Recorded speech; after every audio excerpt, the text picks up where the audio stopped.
నమోబుద్దయ మిత్రులారా, అనారోగ్యానికి ప్రధాన కారణం పెద్ద పేగులో ఉన్నటువంటి మలము సరిగా విసర్జన కాకపోవటం వల్ల ఏర్పడే మలబద్ధక సమస్య నుంచే అనేక సమస్యలకి మూలంగా ఉన్నది. ఈ అనారోగ్య సమస్య నుంచి బయటపడాలంటే సుఖ విరోచనం జరగాలి. సుఖ విరోచనం జరగకపోవటం వల్ల మలము పెద్ద పేగులో నిలవుండి అనేక సమస్యలకి మూల కేంద్రంగా ఉంటుంది.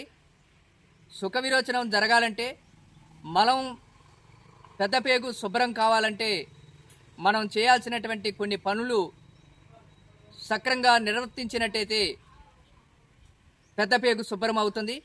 ప్రధానంగా ప్రతిరోజు ప్రతి మనిషి కనీసం 4.5 లీటర్లు మంచినీళ్ళని తాగాలి.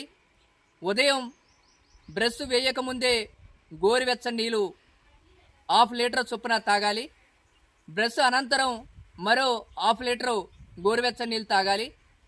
భోజనానికి అరగంట ముందు, భోజనం పూర్తయిన తర్వాత లేదా టిఫిన్ కానీ భోజనం కానీ తినడానికి అర్ధగంట ముందు, అయిపోయిన తర్వాత 1/2 గ్లాసు, 40 నిమిషాల తర్వాత 1/2 లీటరు, ఆ తర్వాత ప్రతి అర్ధగంటకోసారి మంచినీళ్ళు తాగుతూ ఉండాలి. అట్లా రోజువారీ కావలసినటువంటి సరిపడా నీళ్లు తాగుతూ ఉండాలి. ఫైబర్ శాతం ఎక్కువగా తీసుకోవాలి. ఫైబర్ ఉన్నటువంటి ఆహార పదార్థాలని, మినరల్స్, వాటర్ శాతం ఎక్కువ ఉన్నటువంటి ఆహార పదార్థాలని ఎక్కువగా తీసుకోవాలి. ఆకుకూరలు, కూరగాయలని ఎక్కువగా తీసుకున్నట్టయితే ఫైబర్ శాతం ఎక్కువ ఉంటుంది, నీటి శాతం ఎక్కువగా ఉంటుంది, సులభంగా అరగటానికి అవకాశం ఉంటుంది.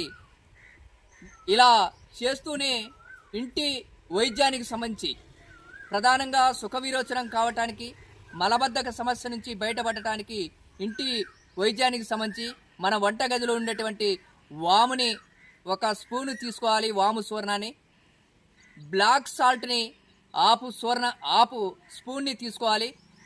ఈ రెండింటిని కలిపి గోరువెచ్చని నీళ్ళలో కలిపి దాంట్లో అరచక్క నిమ్మకాయ పిండుకొని ఉదయం పరిగడుపునే తాగినట్టయితే మలబద్ధక సమస్య నుంచి బయటపడవచ్చు. అలాగనే ఉదయం రాత్రి ఎక్కువగా జామ పండ్లని తీసుకున్నట్టయితే మలబద్ధక సమస్య నుంచి బయటపడటానికి, మనం అనారోగ్య సమస్యల నుంచి బయటపడేటువంటి అవకాశాలు ఈ విధంగా ఉన్నాయని తెలియజేస్తూ జై గురుదేవ.